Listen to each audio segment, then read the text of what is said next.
Le tennis elbow atteint préférentiellement les joueurs de tennis amateurs par rapport aux professionnels.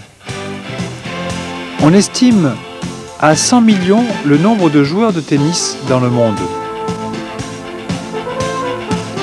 Le tennis elbow est un syndrome douloureux de la face externe du coude, localisé le plus souvent au niveau de l'insertion du tendon des muscles épicondyliens sur l'épicondyle.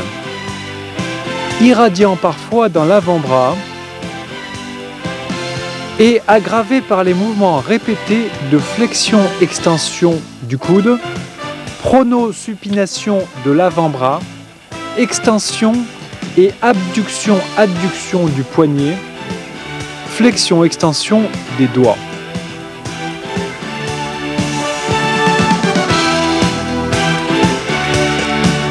Les principaux muscles épicondyliens sont le deuxième ou court radial, l'extenseur commun des doigts, le cubital postérieur et le premier ou long radial. Ces muscles interviennent principalement dans l'extension du poignet, 88,2%, l'abduction du poignet, 86%, et l'adduction du poignet, 61%. Le choc parvenant au poignet lors de l'impact de la balle dans la raquette est de l'ordre de 120 à 250 newtons.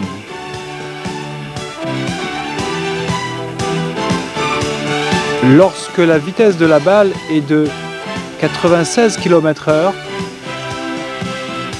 et que celle de la raquette est de 80 km/h. Au cours d'un revers, l'impact de la balle provoque une contraction isométrique des muscles épicondyliens nécessaires pour stabiliser le poignet et éviter sa flexion. On note que la puissance des muscles fléchisseurs du poignet est 3,2 fois plus importante que celle des extenseurs épicondyliens, ce qui explique que la stabilisation du poignet demande un effort plus grand en revers qu'en coup droit.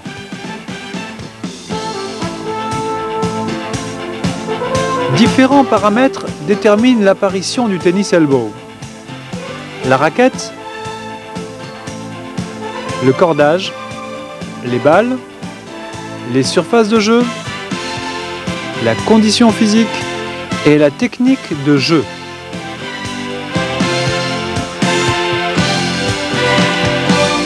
Une étude épidémiologique réalisée auprès de 28 joueuses et joueurs de tennis professionnels,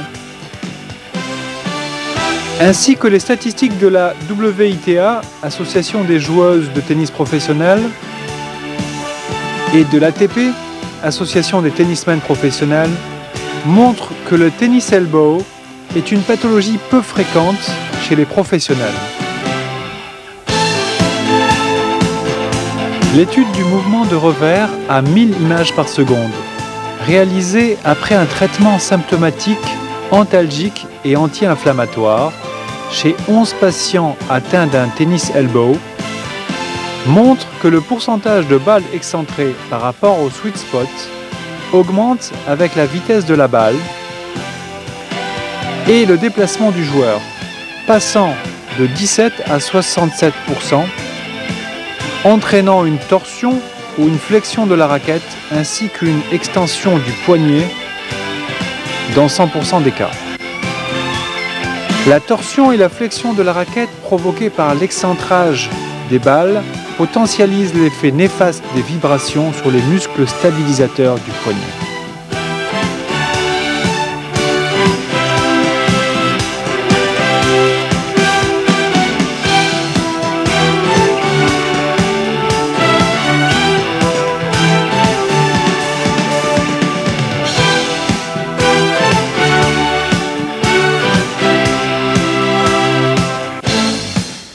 Le système neurosensitif et proprioceptif n'est pas à même de corriger le mouvement inadapté à l'origine du tennis elbow.